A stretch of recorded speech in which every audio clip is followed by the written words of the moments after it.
अवधूत चिंतन गुरुदेव दत्त श्री स्वामी समर्थ. स्वागत आहे तुमचं पुन्हा एका माझ्या नव्या व्हिडिओमध्ये. तुम्हाला सर्वांना माहिती असेल की 4 डिसेंबरला दत्त जयंती आहे आणि आपल्याला आपल्या स्वामी महाराज दत्त महाराजांची सेवा करायची आहे.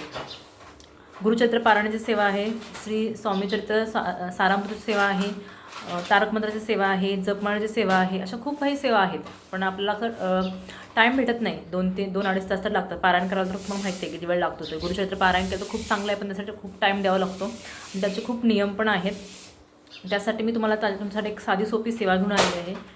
तुम्हाला माहिती आहे की जपामध्ये किती ताकद असते. मंत्र जप जे असतात त्याच्यामध्ये खूप ताकद असते. म्हणतात ना, बंधन नाही स्वामी नामाला, अंत नाही स्वामी कृपेला, कुठेही कसेही घ्यावे स्वामी नाम, स्वामी राहतील पाठीशी ठाम.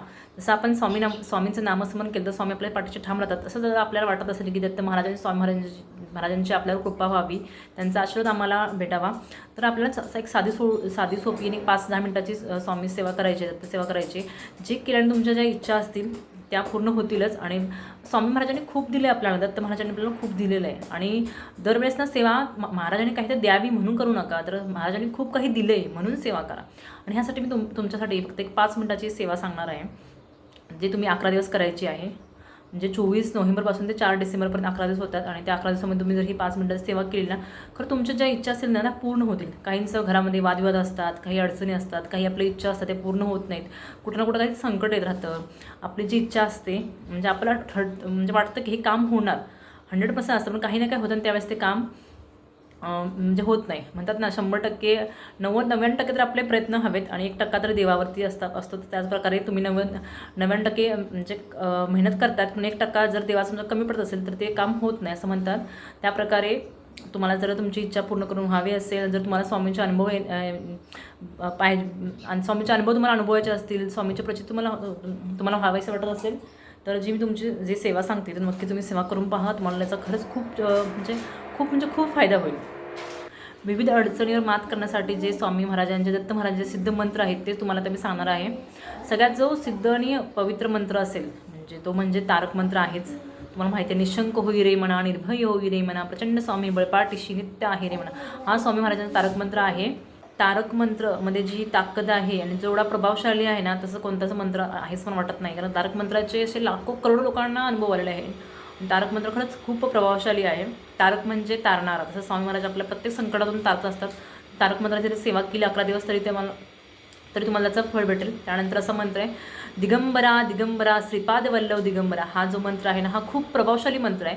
तुम्ही जर 11 दिवस 108 वेळा म्हणजे एक जपमाळ जर केला, दिगंबरा दिगंबरा श्रीपाद वल्लभ दिगंबरा, तरी तुमची जी काही इच्छा असेल, काही अडचणी असेल ते तुमच्या दूर होऊन जातील.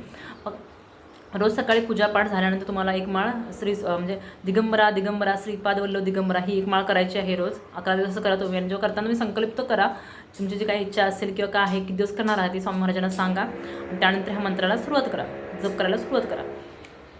ह्या 11 दिवसामध्येच तुम्हाला त्याचा अनुभव येईल. आणि दत्त जयंती ही 4 डिसेंबरला आहे. त्यापर्यंत तुम्ही करा. जर तुमच्यामध्ये स्किप झालं, काय झालं नाही, 1 दिवस करायला लागेल असं काय झालं, तुम्ही ते कंटिन्यू पुढे करा.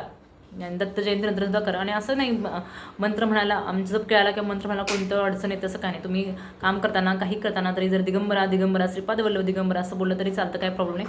तुम्ही दिवस म्हणजे कोणतेही काम करताना काही म्हणताना आपल्या तोंडात ते नामस्मरण करायला पाहिजेत. हा एक मंत्र आहे. आणि दुसरा जो मंत्र आहे तो आपल्या श्री स्वामी समर्थ. हा तर एकदम भारीच मंत्र आहे. तुम्ही कधीही उठता बसता काही करता म्हणू शकता श्री स्वामी समर्थ. रोज तुम्ही जर एक माळ श्री स्वामी समर्थ किंवा 11 माळी श्री स्वामी समर्थ महाराज. दत्त जयंतीचा जो अगोदरचा काळ आणि नंतरचा जो काळ असतो तो खूप प्रभावशाली आणि ऊर्जेने भरलेला असतो. त्यामुळे जर तुम्ही कोणतीही जर छोटी मोठी सेवा केली तर त्यांचं तुम्हाला नक्कीच फळ भेटतो आणि दत्त महाराजांची कृपा तुमच्यावरती कायम राहते आणि दत्त महाराजांची अनुभूती पण तुम्हाला येते. त्यामुळे हा वर्षातून एकदा येणारा हा दिवस आहे जयंती. आणि तुम्हाला माहिती आहे की जयंती ही खूप छोट्यापासून ते मोठ्या लोकांपर्यंत सगळे साजरे करतात. हा खूप मोठा सण आहे. सण म्हटलं तर चालेल, कारण एक जे स्वामी भक्त आहे, ते दत्त भक्त आहे, त्यांच्यासाठी हा खरंच एका दिवाळीपेक्षा पण कमी नाही आहे हा सण, तो दिवस दत्त जयंती हा. त्यामुळे तुम्हाला जर कोणती स्वामी महाराजांची सेवा करायची असेल, दत्त महाराजांची सेवा असेल, तर ते छोटी किंवा मोठी असू दे, जर तुम्ही नामस्मरण करताय तरी करून बघा. हे 11 दिवस करा किंवा 7 दिवस करा, दत्त जयंतीपर्यंत तुम्ही करा. खरंच तुम्हाला स्वामी महाराजांचा खूप असा आशीर्वाद भेटेल. अजून दुसरा म्हणतात ओम श्री स्वामी समर्थ. हा पण एक मंत्र आहे. ह्याचं पण तुम्ही 11 माळी जप करा. याचा पण खूप तुम्हाला फायदा होईल. अजून एक जी आपली लहान मुलं असतात घरामध्ये, ती चिडचिड करतात, अभ्यास करत नाही, रागराग करत राहतात, किंवा आईवडिलांचं ऐकत नाही, तुम्हाला वाटतं की तुमची मुलं परीक्षेमध्ये चांगल्या मार्काने पास व्हावी, त्यांचं सगळं चांगलं व्हावं, त्यांनी जो अभ्यास केला आहे तो त्यांच्या लक्षात राहावा, असं जर तुम्हाला वाटत असेल तर तुम्ही त्यासाठी मी मंत्र देते. आणि जर ती छोटी जर तुमची छोटी मुलं असेल तर ती ऐकत नसेल तुमचं आणि ते त्यांना जर ते मंत्र म्हणता येत नसेल तर त्यांचे जे आईवडील आहेत त्यांनी जरी ह्या मंत्राची सेवा केली तरी चालतं, काही प्रॉब्लेम नाही. आणि हा असा मंत्र आहे की तो तुम्हाला एक माळी जप करायचा नाही, फक्त 10 वेळा बोलायचा आहे, फक्त आणि फक्त 10 वेळा. जरी तुम्ही मुलांना घेऊन बाजूला बोलला, मुलांना समोर ठेवून सुद्धा बोलला सांगितला तर मुलं ते ऐकतात, त्यांच्या कानावर तो मंत्र पडतो आणि तुम्ही असं त्यांच्या कानावरती तो मंत्र जातो. त्यामुळे जेव्हा तुम्ही हे 10 वेळा मंत्र म्हणणार असाल तेव्हा तुमच्या बाजूला मुलांना घेऊन म्हटला तरी चालेल. तर तो मंत्र असा आहे, ओम दत्तात्रेय साक्षात्काराय नमः, असा हा मंत्र, ओम दत्तात्रेय साक्षात्काराय नमः. हा मंत्र तुम्हाला फक्त रोज 10 वेळा म्हणायचा आहे, तो पण 11 दिवस, जास्त का नाही. त्यानंतर तुम्ही हा कंटिन्यू जरी मंत्र बोलला तरीही सुद्धा काही प्रॉब्लेम नाही आहे. ओम दत्तात्रेय साक्षात्काराय नमः हा पण खूप प्रभावशाली मंत्र आहे आणि खूप साधा सोपा आहे. तुम्ही जर एक 4-5 वर्षाचा मुलगा जर असेल, तुम्ही जर म्हणायला सांगितलं तर म्हणेल, कारण माझं पण मुलगा 4-5 वर्षाचा आहे, तो म्हणतो, त्यामुळे तुम्हाला सांगते. साधा सोपा अजून एक मंत्र आहे, ओम दत्तात्रेय नमः, ओम दत्तात्रेय नमः, ओम गुरुदेव दत्त, ओम गुरुदेव दत्त. हा सुद्धा साधा सोपा मंत्र आहे, हा पण तुम्ही मुलाकडून म्हणून घेतला तरी चालतो. या मंत्राने कसं मुलांची बुद्ध्यांक पण वाढतो, त्यांची एकाग्रता वाढते आणि त्यांना पण सवय लागून जाते. एक म्हणजे नामस्मरणामध्ये जी ताकद आहे ना ती कशामध्ये सुद्धा नाही आहे. तुम्ही जर घरामध्ये रोज जपमाळ करत असाल तर ते तुमची मुलं पण पाहतात आणि त्यांना पण ऑटोमॅटिक सवय होऊन जाते जपमाळांची. म्हणून तुम्ही पण रोज 11 माळी जप करायचा असतं.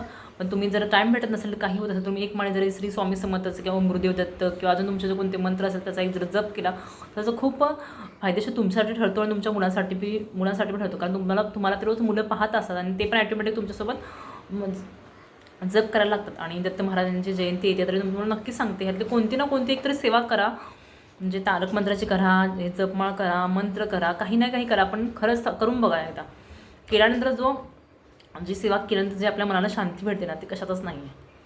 आणि आपण जेव्हा करू मंत्र तेव्हा मन जरा एकाग्र ठेवा. काही वेळेला मन विचलित होतं आपल्याला.